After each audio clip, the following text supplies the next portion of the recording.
ভাই রে ভাই, বন্ধু আমার এটা কি গান গাইলো, গানটা শুই না আমার লঙ্গির তলায় থাকা টুনটুনিটা খুশিতে খাড়া হয়ে গেল। তো তোমরাও শোনো, তোমাদেরও লঙ্গির তলায় থাকা টুনটুনি খুশিতে খাড়া হয়ে যাবে।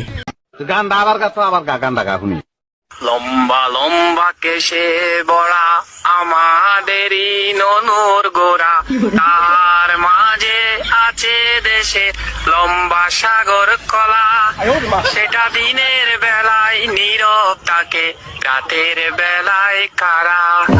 এমন কলা কোথাও খুঁজে পাবে না তো তুমি, সেটা নাবির নিচে লানের পাকে লম্বা একটা ভূমি। তো গানটা সেই না, তোমাদের অবশ্যই গানটা শুনে লঙ্গির তলায় থাকা টুনটুনি খাড়া হয়ে গেছে।